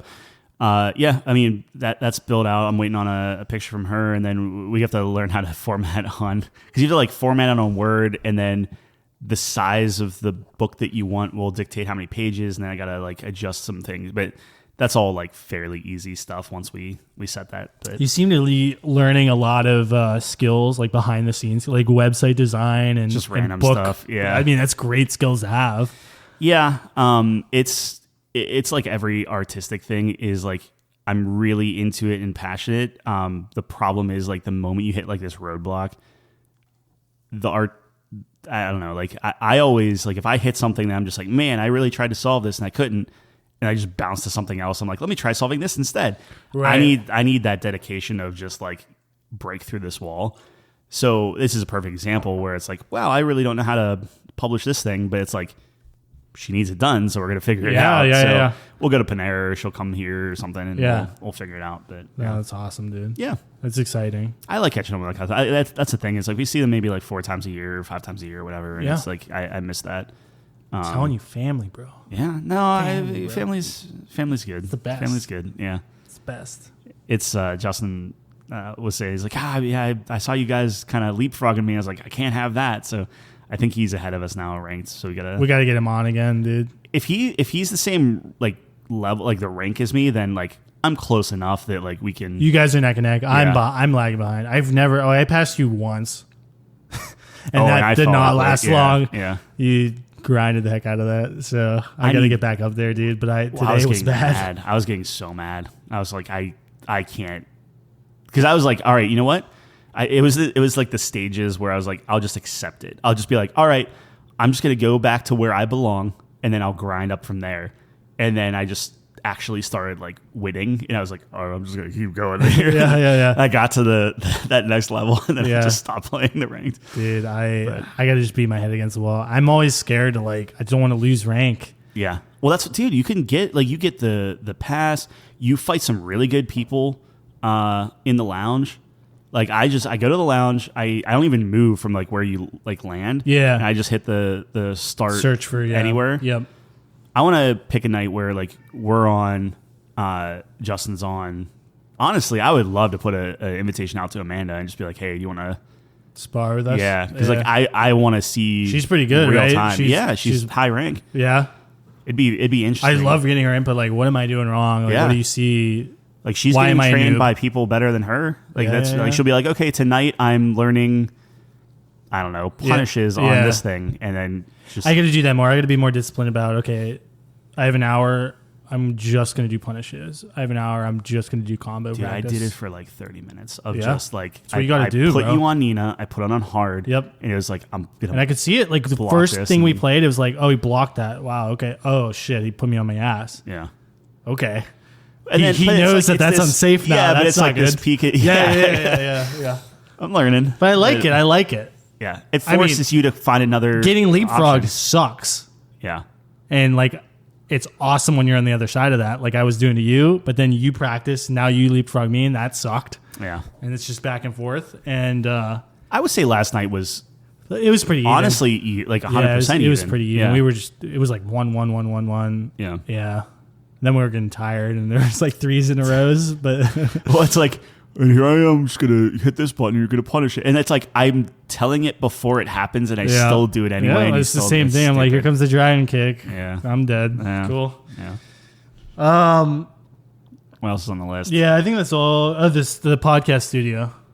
Yeah, so I'm getting that tomorrow. Yeah, we're 10 a.m. We're going to grab that. The legs actually, I was worried I was going to get all the furniture, but then the legs for the table weren't going to come until Monday. But I had the legs in. That's in the foyer. I'm literally going to have it all like built, ready to go. That's awesome. And so like this weekend is going to be that. Like I'll have that completely set. I have all the sound panels ready to go, so those will be on the wall. I have the blackboard ready to go, so that'll be bolted to the wall. No more boxes. Like that's gonna be sick. We're golden. I've been waiting for this. I'm not waiting on anything else. So if it's not ready to go, that's just. Do you have help? Do you need help with construction? No, it's already constructed. It's all done. Oh, okay. Yeah. Like I'm literally going. We have 2 cars. We're gonna, we're not gonna be fitting your car anyway.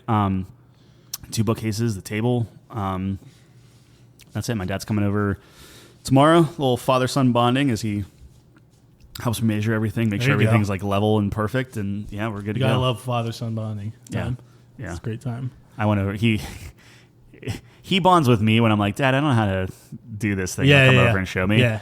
And then vice versa is he'll call me and be like, yeah, my doorbell camera doesn't work anymore. There you go. And it took me like 3 hours to. You were saying that it was that like was an hour and a half. complicated.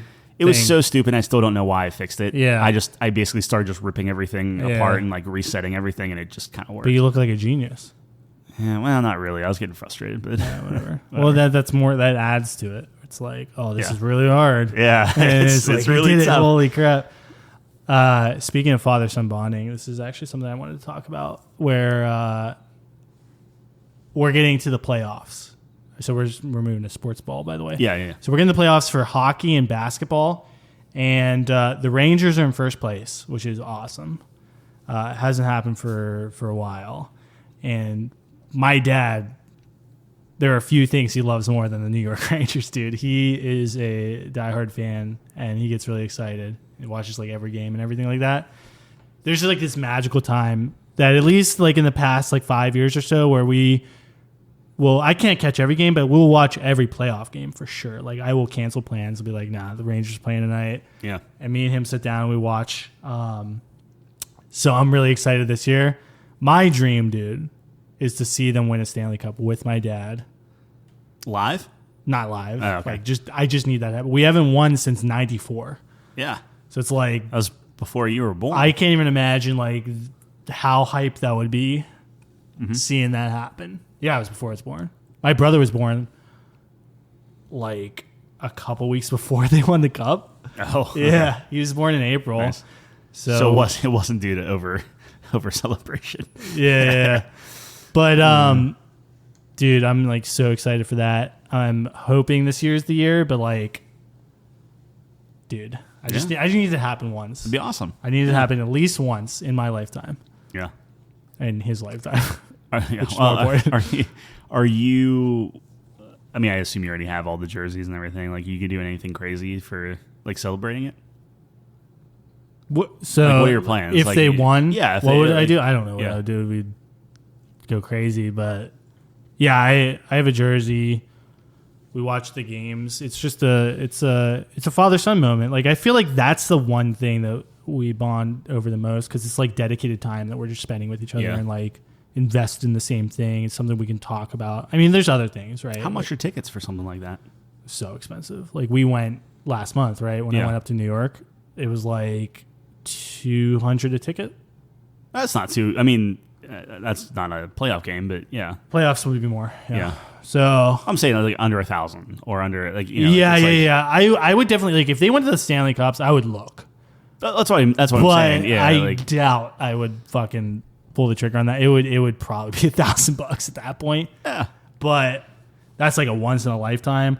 But I mean, it's like, dude, watching it at home is super fun too. Like Yeah. comforting your own home, and there's not any less excitement. So it's like I don't know, and it's more intimate too. It's just me and my dad, and we're watching it. So you don't have to worry about traveling or anything like that. I don't know. So we'll see what happens. I say this every year though. I get hyped every year, and then they lose. So Yeah, but they're doing better than they've done. when they So, won in '94, they won the President's Trophy, which is first place in the entire league. So if they, I don't know. I mean, you know what I'm saying? It's stars might be lining up. Wait a minute, 94, 24. Exactly. It's ready. Exactly. It's ready to go. 30 years. Yeah. 30-year anniversary. I don't know, dude. It's the same year Tekken came out, and now Tekken 8's out. You know, it's like, dude, stars are aligned. Tekken 1 is 94. That's crazy. Yeah. Talk about a game ahead of its time. But the other thing is the Knicks are the basketball playoffs start. The playoffs kind of start at the same time. So Yeah. they're March not. Madness, man. Well, March Madness has been cool. I like March Madness. I like pros more than college, though. Yeah.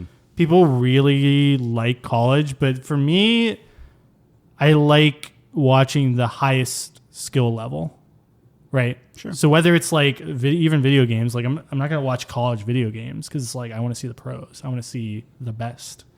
So the same thing. Like I want to watch the NFL over college. Not that I won't watch college, but I prefer the pros because it's like I want to see the highest level, most skill.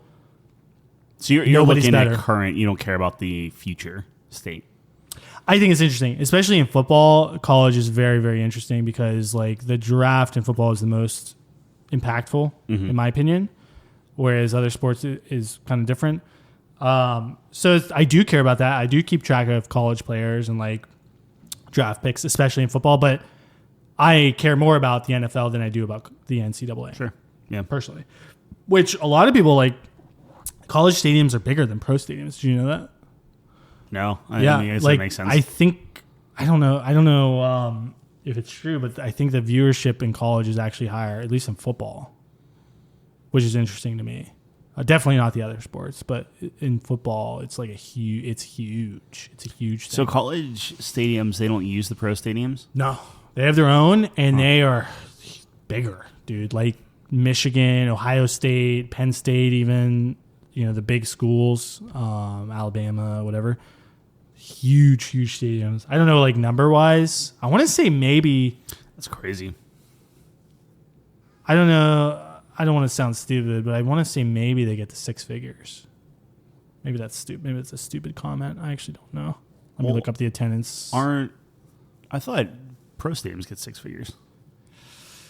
I don't know. I'd have to look it up. Maybe my numbers are off. But anyways, yeah. So I always thought that was... No, that can't be right. There's only like 300,000 people in the United States. 300 million. 300 million? Oh, yeah. That's what did I say? 300,000 in... No, 300,000 in... Yeah, I guess there's, 300,000 in Pittsburgh? I don't know. Yeah. Okay, I'm looking up Michigan Stadium. Okay, yeah. So Michigan is 107,000 Okay. capacity. So let me look up like New York... or MetLife. MetLife is like huge. Yeah. Yeah, it's 302,000. MetLife is 82,000. Wow. So Yeah. one of the biggest stadiums in the NFL is 20,000 shy of Ann Arbor, Michigan, right? Yeah. And those games are sold out. So I always found that really fascinating. Now you have to consider like not a lot of that, but a good portion is the students. You have a whole student section, you have marching band, all of that. And then you have people that are just fans. So, it kind of, you can see how it adds up. But I always thought it was cool. Like Saturday game days for college sports, or football, I should say, is pretty cool thing to watch. You got college football and then you have March Madness for college basketball. Those are the two big ones. Yeah. But yeah, the other sports aren't even close to as big. They always just wreak havoc on my job. Oh, it's just sure. You just have to always be ready. Of course. Doing multiple projects and just whoever wins goes. But yeah. So I don't know. Yeah. I did want to say the Tekken 8 guides are. I said this before. There's nobody doing like really good Tekken 8. You said the Nina guy came out with. He did. So, it was this other guy who has this series where he goes over a character and he invites one of the best pros to talk about that character. But the problem is the information's great, but it's not a polished video. It's like not an edited video. It's just live. And there's not a lot of polish to it where it's like if they're talking about a move, they're not showing you the moves on stuff. screen. Exactly. Yeah. And it's not sectioned out. Like, I don't want to say it's not well thought out. I feel like it is, but it's off the cuff. It's like live. So they're like kind of jumping all over the place sometimes. That guy does amazing. Like, that's what I want. Structured, polished, looks good. There's defined sections, timestamps, visuals for me to follow along with. Yeah. The problem is he comes out with one every like month and there's 32 characters, right? And he hasn't come out with one since. And Nina's not popular enough. She was on the community poll. Yeah. Remember when I voted for her. Me too. Yeah. So I'm hoping maybe she's coming up, but I have to like go to all these different videos and take pieces from each one, which is like, okay, like maybe I'm spoiling other things, but if you play League of Legends, you type in your character and you type in guide, there is a guide from a one trick that plays this. It's edited. It looks clean. Yep. They go over the abilities. They go over the situation. It is so well thought out. Yes, League has been out for a decade plus.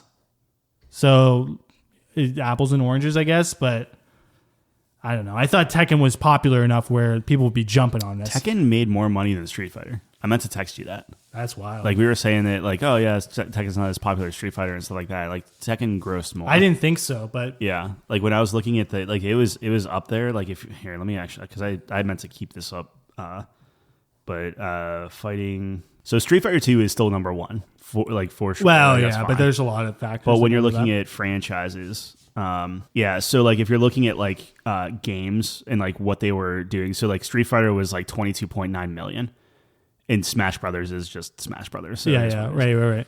But Tekken 5, Tekken 7 both surpassed it. They both had 10 million.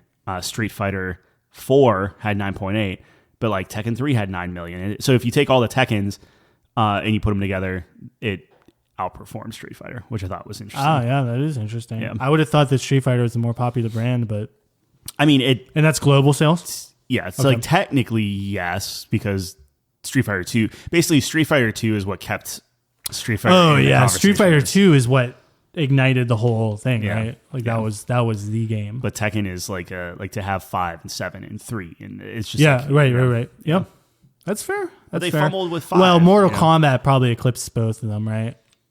No. So Street Fighter is still the number one, or Street Fighter 2. Okay, let me double check that. Oh, again.